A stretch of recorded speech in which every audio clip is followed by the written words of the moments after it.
up, YouTube? What is up, family? Another Patreon request. More Joueurs de Grenier.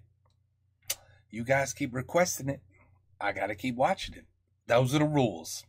So we got Joueurs de Grenier, Dungeons and Dragons. Movies. You know, I never watched one. You know what? I never played the game. I never watched the movie. And I don't even think I ever... And I mean the board game, not the video game. And I never played the video game. So this one, I'm not very familiar with. I know it's incredibly important. I just never cared. You know, you had to be like a certain level of nerd to actually play the board game. You know what I mean? I was just too cool for that. You know what I mean? Anyway, let's go. Let's check it out. Salut à tous! Oh, pardon-moi. Pour les personnes qui veulent peut-être comprendre un peu en anglais. Que vous fassiez du jeu de rôle ou pas, normalement, si je vous demande là tout de suite de me citer un jeu de rôle sur table, le premier que vous devriez me citer, c'est Donjons et Dragons. C'est le maître étalon du jeu de rôle, hein, et même si ce n'est pas le plus joué, c'est très certainement le pilier du Medieval Fantasy. Et surtout, bah, tout le monde connaît, hein, même ceux qui ne connaissent pas les jeux de rôle connaissent le nom Donjons et Dragons. Oui, je sais le nom, oui. Vous avez forcément vu dans un film ou dans une série une scène où il faut se moquer d'un gros nerd à lunettes qui a pas de copine et qui a un mage noir level 9 sur Donjons et Dragons. Et ben, vous savez quoi, le gros nerd à lunettes, il est devenu super connu et riche et il vous emmerde. I got it. You're right. Ah bon, tu le connais? Et surtout, Donjons et Dragons, ça a été le premier jeu de rôle à sortir de sa condition de jeu de rôle pour faire autre chose. On avait fait Heroes of the Lens hein, sur NES, mais des jeux Donjons et Dragons, il y en a eu plein d'autres, depuis les jeux électroniques jusqu'au célèbre jeu Baldur's Gate, Planescape Torment. Ah, Baldur's Gate? J'ai joué Baldur's Gate. Does that make me a nerd now? Okay. Ou Neverwinter Nights. Il y a eu aussi des dessins animés, puisqu'on avait déjà parlé, hein, souvenez-vous, du dessin animé Le Sourire du Dragon avec le générique de Dorothée. Donjons et Dragons, la grande aventure. Et enfin, on a du neuf qui arrive, puisqu'une série Donjons et Dragons a été annoncée et qu'un film doit sortir pour début 2023. C'est fou quand même qu'ils aient pas pensé à faire un film avant. C'était quoi ça? En fait, c'était pour créer un espèce de moment dramatique de révélation. Ouais, et puis de toute façon, on s'en fout. Enfin, je veux dire, les gens ont lu le titre de la vidéo, ils savent qu'on va parler des films. Hein. Effectivement, il y a déjà eu des longs métrages Donjons et Dragons. Vous en voyez d'ailleurs un extrait là d'un film sorti en 1980... 90... 13... 95... 2032 2000 Attends, ce truc qu'on est actuellement en train de regarder là, ça s'est sorti en 2000? Oui, mais c'est un film de Medieval Fantasy sorti avant Le Seigneur des Anneaux. C'est vrai, du coup c'est vrai qu'en quelque sorte on peut dire bah, qu'ils ont gagné, hein. Bah bravo les gars. Après tous les divers logos des sociétés de production, le film s'ouvre donc depuis sur... longtemps un pays divisé. Il est gouverné par les mages, une élite qui pratique la magie. Les gens du commun, ceux qui n'ont pas accès à la magie, attendez une seconde là, ne sont guère plus que des esclaves. Roger, tu peux arrêter de vapoter devant la caméra, s'il te plaît? Pardon. Bref, on y retrouve... Poté? Does that mean vaping? Je savais pas ça. Il a dit poté, right? Qu'est-ce qu'il a dit? Poté? Que des esclaves. Roger, tu peux arrêter de vapoter devant la caméra? Vapoter. Oh, vapor. Vaporing. Vapor. Vapoter. Ok. S'il te plaît? Ok. Pardon. Bref, on y retrouve Profion, le mage maléfique, joué par Jeremy Irons. Profion. Qu'est-ce que vous voulez que je rajoute comme blague sur un mec qui s'appelle Profion? Profion donc dans son sous-sol démoniaque qui récupère donc son sceptre rangé dans sa machine qui tourne les sceptres. Tu sais à quoi ça sert? Aucune idée, mais ça tourne super bien. Mais en réalité, ce sceptre sert à contrôler les dragons. Ah putain, je rappelle que c'est sorti 1 an avant ça. Tu n'aimes pas ça, n'est-ce pas? Tant mieux. J'utiliserai toute la rage qui est en toi. Ok, Ok, est-ce qu'on peut parler de ce qu'on vient de voir ou est-ce qu'on va faire comme si on n'avait rien vu là? Oui, mais malheureusement quelque chose se passe mal et Profion, accompagné de son fidèle sous-fifre Damodar le suceur de Schtroumpf, se voit obligé d'achever cette horrible créature en 3D dégueulasse. Ça c'est la tête qu'a dû faire le réal quand il a reçu le premier plan. Bref, le scénario du film c'est donc tout un tas d'intrigues politiques, hein. Donc on y retrouve Palpatine, enfin je veux dire donc Profion, qui essaie de convaincre les députés d'enlever son sceptre magique qui contrôle les dragons à la princesse Amidala, enfin je veux dire pardon Savina. Ok, parce que oui, alors attendez, je vous spoil un peu le film, mais ce personnage là... Et faire tomber avec elle ce haut conseil de crétins inutiles. Bah c'est un méchant. Mais comment t'as deviné? Écartons la menace d'une révolution à tout jamais. Acceptez-vous de vous soumettre? Dans ce cas, l'heure n'est-elle pas venue d'agir? Je sais pas. Je sais pas. Je crois que je suis un génie. Parce que oui, bon, on peut se moquer du côté jeu d'acteur façon méchant de dessin animé de Profion, mais bon, l'écriture elle aide pas beaucoup aussi, hein. Les réformes que je propose sont pour le bien du peuple. Tous les sujets de l'Empire d'Ismer doivent avoir le même droit. Tous mes sujets doivent être libres et égaux, qu'ils soient gens du commun ou mages. Mais enfin, vous vous rendez bien compte que la gentillesse, c'est bien mieux que la méchanceté? Je savais pas ça. Oui, après, on va pas se cacher, c'est aussi amplifié par le jeu des acteurs. Mon destin!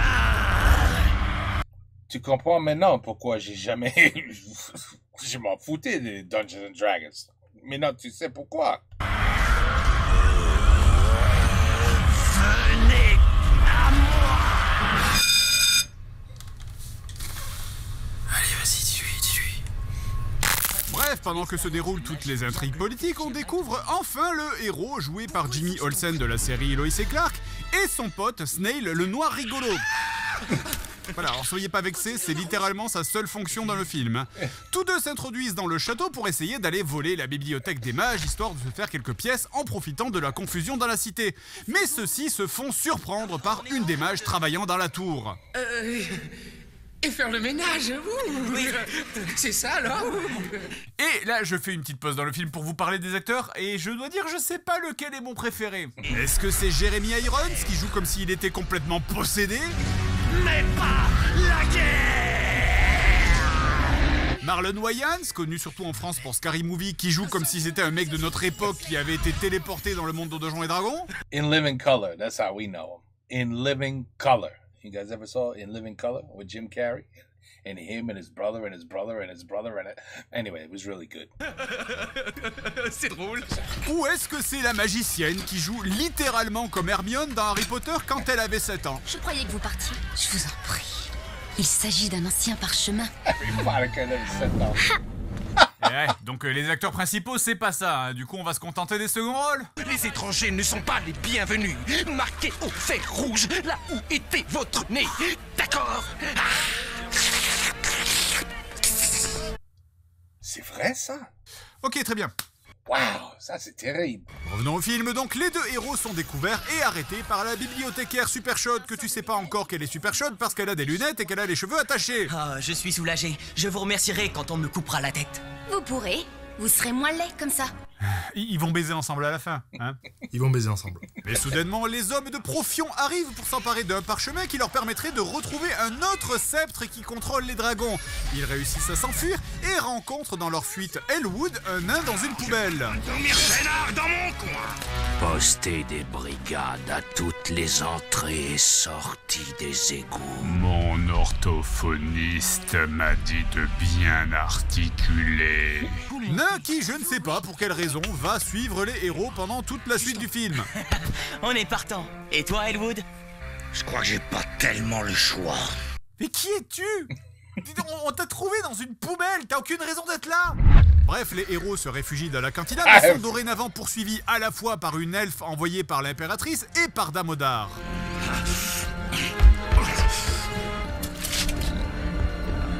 Un instant. Il me faut la fille. Ah putain, ce mec est beaucoup trop intense, ça doit être dur d'être comme ça tout le temps. Je voudrais une baguette. Pas trop cuite. Le méchant les retrouve, mais le nain renverse une table et hop, une bagarre générale éclate, ce qui permet aux héros de s'enfuir. Ok, va vraiment falloir qu'on m'explique comment ça marche les mécanismes de bagarre générale dans les tavernes. Oh bah merde.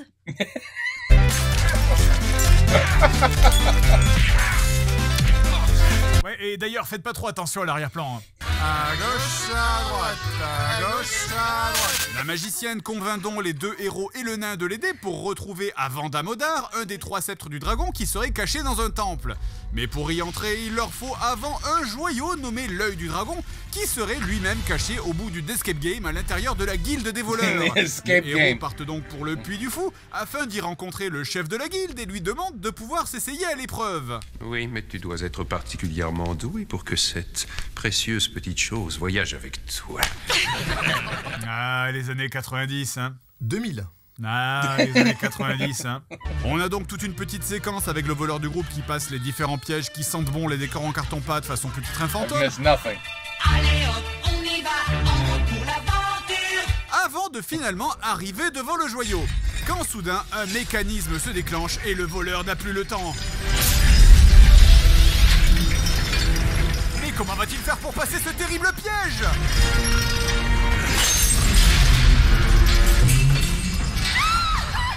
Voilà, c'est facile. Moi, dans le doute, je pète des trucs. J'ai étonnamment rien à dire sur ce que je viens de voir. Le joyau est retrouvé, mais Damodar, le sous-fifre de Profion, arrive et les retrouve. Une bagarre éclate dans la guilde des voleurs, les héros parviennent à s'échapper, mais Damodar réussit tout de même à enlever la magicienne ainsi que le parchemin dont il avait besoin. Oh non! Si seulement j'avais des pouvoirs magiques! Bref, Damodar l'emmène donc en prison. Pourquoi êtes-vous allé à la guilde des voleurs? Vous n'êtes pas le genre d'endroit qu'on visite par plaisir, n'est-ce pas? Vous êtes mage. Et vous êtes la honte d'Ismer en conspirant contre l'impératrice. Pourquoi est-ce qu'on chuchote? Damodar commence donc à la torturer grâce aux écouteurs dégueulasses que Profion lui a mis dans le crâne pour le punir de les avoir laissés s'échapper la première fois. Et se sert de ses machins pour aller chercher l'information directement à la source. J'en profite pour te le dire maintenant, devant tous nos abonnés, je t'aime plus que toutes les protéines que je peux assimiler.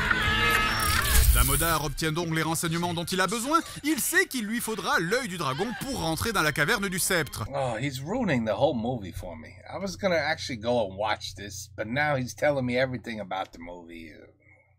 But c'est fini maintenant.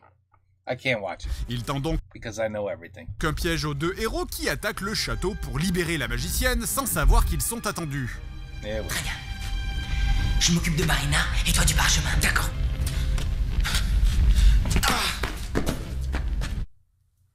C'était parfaitement inutile.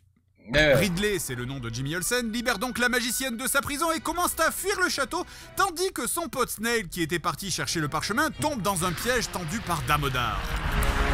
Oh non! Je savais que c'était trop facile! Ouais, c'est le fameux sort qui transforme les tapis en polenta. Dur à placer celui-là. Je reconnais bien là les voleurs, toujours à prendre ce qui ne leur appartient pas. Je reconnais bien là les menuisiers, toujours à faire des meubles avec du bois. Ah, il est fort en définition en plus.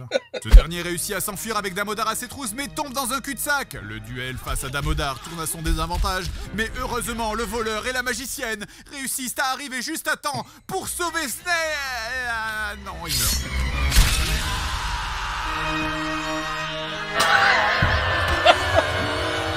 Ah ouais? Ah, ils ont vraiment fait le coup du noir qui meurt en premier? Bref, Ridley et la magicienne s'enfuient et rejoignent les elfes pour se mettre à l'abri de Profion et de Damodar. Et évidemment, Ridley vit durement le deuil de la mort de son ami. Enfin, il est clairement effondré là, ça se voit.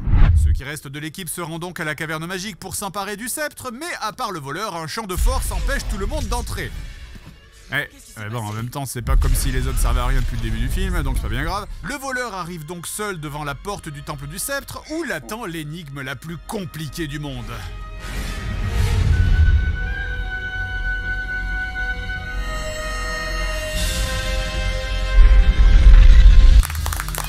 Oh! Incroyable! Raiders of the Lost Ark? Quel génie! À l'intérieur du... Alors, je sais pas trop si c'est un temple ou le sous-sol de Emmaüs, dans lequel d'ailleurs le concierge est visiblement passé juste avant par l'entrée de service pour allumer les lumières.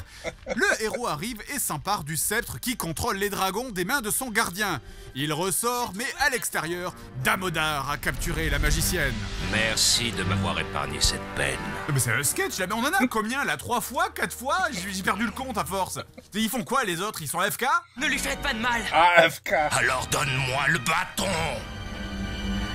Et vous les relâcherez? Je te donne ma parole. Ouais, vas-y, t'inquiète, c'est clairement un mec à qui tu peux faire confiance. I agree. Vous deviez les relâcher. J'ai menti. Oh, thank God I never saw this movie. Ah merde! Il nous a eu. Damodar retourne à la capitale pour donner le bâton à son maître Profion, qui pendant ce temps-là est en plein combat contre une cinématique de PlayStation 2 envoyée par l'impératrice. Dieu, qu'ai-je fait? Mais le bâton retourne le cours de la bataille en invoquant les dragons rouges et en décuplant les talents d'acteur de Jeremy Irons. Vous pouvez vous sauver, Majesté, mais vous ne vous sauverez jamais assez loin. Elle est bonne. Vous êtes sûr que vous voulez pas la refaire? J'ai dit elle est bonne. On a donc droit à 10 minutes de cinéma dynamique digne des meilleurs shows du Futuroscope avant que finalement le héros vainc Damodar en le jetant dans le vide, avant de finalement s'emparer du bâton des mains de Profion qui meurt en finissant mangé par un de ses dragons. Ah, ouais. Il va me manquer, moi, Jeremy Irons, là, dans ce film. C'était clairement le truc le plus intéressant. Hein. Et c'est fini. Oh, thank God, c'est fini. L'impératrice est C'était horrible. débarrassée de ses ennemis et peut donc appliquer son programme électoral. Peuple d'Ismer. This is clearly way funnier for those who have seen the movie. You guys have seen the movie, right? Aujourd'hui, je peux enfin déclarer que vous serez désormais tous égaux. Que les festivités commencent. Bah, vous voyez, c'est pas... I was just gonna say. Dur la politique. It sounds like a politician. Chers compatriotes, je déclare que vous êtes tous égaux. Allez, on va manger. Et le film se finit donc sur la pierre tombale de Snails et ses amis qui se recueillent devant. Dites, ce type, c'est le seul mec qui est mort pour sauver le royaume. On pourrait pas quand même lui payer une vraie pierre tombale? Non, allez, on va bouffer. Bon alors, ce film est sorti 1 an avant Le Seigneur des Anneaux, produit d'ailleurs par New Line, la même boîte que pour Lord of the Rings, et ce premier film Donjons et Dragons, ça a été un bide intergalactique. Non. C'était une flop? Non. Mais en même temps, voilà, on peut lui trouver des excuses, puisque ce film sort avant Le Seigneur des Anneaux, du coup, il n'y a pas trop de budget, puisqu'on sait pas si ce genre de truc, ça va plaire aux gens. Sauf que le deuxième film Donjons et Dragons, il sort en 2005. Entre-temps, il y a eu... They made a sequel? Les 3 films Seigneur des Anneaux, donc non. On sait que non, 3 The Ring. Ça plaît aux gens, ce genre de truc. On sait que les gens, ils veulent voir de l'heroic fantasy. Alors, s'il vous plaît, est-ce qu'il y a moyen de nous filer un petit peu plus de budget pour les effets spéciaux? Ça veut dire non, hein, c'est ça? Allez, donc Donjons et Dragons 2, un film qui, comme j'ai dit, est sorti 2 ans après le retour du roi. Alors, déjà, l'animation du début, c'est pas trop dégueulasse. Il y a un clin d'œil à une fiche de stats. Les dessins sont plutôt jolis. Ça commence plutôt bien. Ah c'est terrible, c'est l'accident après seulement 12 secondes en piste, mon cher Gilbert. Oui, tout à fait, Francis. On voit bien que le réalisateur a brandi le drapeau rouge. Ouais, bon, tant pis. Alors, on va pas se faire le film chronologiquement comme pour le premier. Hein. En gros, Damodar est de retour et il a arrêté... He's back. Why, how's he back? Les choupa-choups montent glacial. Didn't he fall off a building? Le globe de Falazur est mien. Vous vous rappelez de ce méchant là du film qui a eu idée et que personne n'a vu? Ah bah il est revenu. D'être content, non? Bon alors, on l'a vu avec les effets spéciaux, le budget est visiblement pas là non plus. On peut dire que certaines scènes manquent de décor un peu. Monsieur, j'ai trouvé qu'une seule épée pour le décor. J'en sais rien moi, mais foutez-moi ça au mur. Et c'est le premier problème de ce film, il n'y a pas une thune. Tout a l'air faux. Au début du film, les personnages vont dans une caverne, tout fait faux, les murs ont l'air faux, le plafond a l'air faux, les effets spéciaux pour la magie sont à chier. Regardez, on dirait qu'ils sont dans le sous-sol du château de la Belle au Bois dormant à Disneyland Paris, là. Et d'ailleurs, globalement, tout ce second film, Donjons et Dragons, a vraiment une esthétique de film de boule. Plus tard, ils vont rencontrer d'autres personnages et toutes les meufs sont toutes toutes maquillées, elles sont toutes propres. Même la barbare, elle est toute jolie, toute pomponnée. Voilà, le scénario, j'ai dû aller le voir sur le net, hein, je suis désolé, mais c'est impossible de se concentrer sur ce que disent les personnages pendant la scène d'exposition. Pendant toute la scène qui explique l'intrigue, il y a ce mec derrière qui est complètement sur une autre planète. Mais c'est impossible de se concentrer sur ce que dit la meuf avec ce mec en arrière-plan. Et à contenir ses pouvoirs dans un globe noir. Putain! Ah, et il est sur plein de scènes un peu importantes en plus.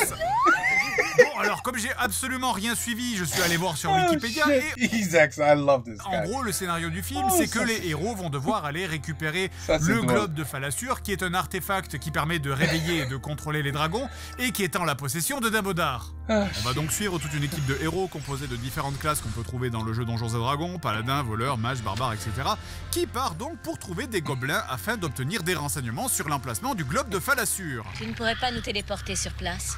Comme je ne suis jamais allée à Kurtle, je ne peux pas visualiser l'endroit. Ah, je vois qu'elle a pas débloqué le voyage rapide. Et ce film est très différent du premier film Donjons et Dragons. Hein. Déjà, les personnages ne se rencontrent pas naturellement par le déroulement du scénario, mais sont plutôt assemblés par une espèce de montage de recrutement en mode expandable, un peu genre il nous faut quoi? Un prêtre? Check. Une magicienne? Check. Et c'est bizarre, mais au final, ça ressemble beaucoup plus à une vraie partie de jeu de rôle où très souvent, pour des raisons pratiques, on fait commencer ensemble des personnages qui pourtant ne se connaissent pas entre eux. Et donc, comme un vrai jeu de rôle, hein, finalement, on a tout un tas de petits moments secondaires qui ne servent à rien dans le scénario à part faire du remplissage pour faire plaisir aux fans hardcore qui reconnaîtront les refs. Je vois, elle a utilisé Mur de Flamme, sort de conjuration level 4 de la classe de mage. Habile. Mais quand est-ce qu'on baise? Merde! Bref, tout ça pour dire que je vais me contenter juste de parler des trucs qui font avancer l'histoire principale, celle du globe de Falasur. Alors que l'équipe approche du but pour trouver la crypte qui contient je sais pas quel objet magique à la con qui leur permettrait de se téléporter chez Damodar, soudain ils se font prendre en embuscade par les troupes ennemies. Des brigands!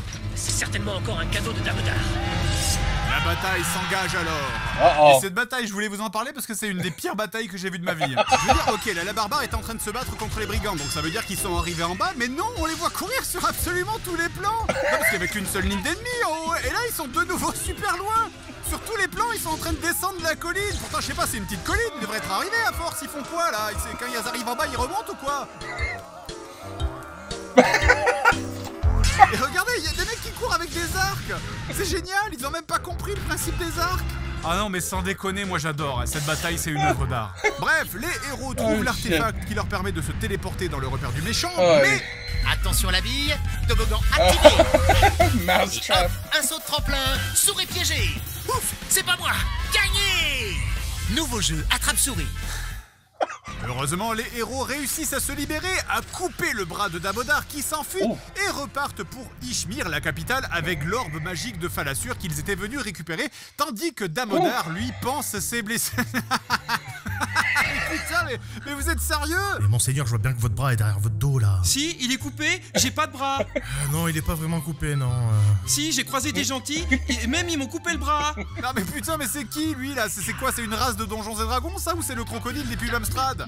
Bon alors donc comme j'ai dit, les héros reviennent à la capitale avec l'orbe. Oh shit, this guy's great. Mais un des sous-fifres du méchant qui avait pris l'apparence d'un des mages s'empare de l'artefact et s'envole pour le rendre à Damodar. Oh, oh, oh, oh, putain! Oh, oh, oh, oh, oh, oh, oh, oh, oh, oh, voilà! Oh, oula, oula, oula!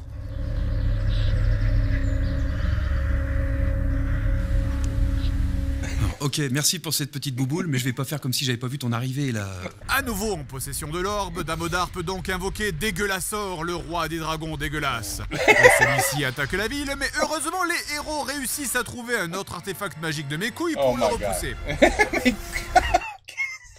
Les héros réussissent à trouver un autre artefact magique de mes couilles pour le repousser. Ouais, s'ils pouvaient retrouver la maquilleuse aussi au passage. Ouais, c'est vrai que le maquillage est dégueulasse. Ils auraient dû mettre un filtre VHS. Ouais. Le dragon est donc repoussé et il ne reste plus qu'à aller chercher Damodar seul sur sa colline dans son plan qui pue la tristesse, la vache. Après une course-poursuite à cheval, la barbare qui était inopinément sur le trajet de la course-poursuite se jette devant lui et le désarçonne. Je vois. Elle a utilisé le sort de je me place sur le trajet du scénario. Invocateur level 8. Le divine? Maman? ce qui permet au héros de rattraper Damodar et de l'arrêter. Avec cette chose qui n'est clairement pas un vrai couteau. Et c'est la fin du film.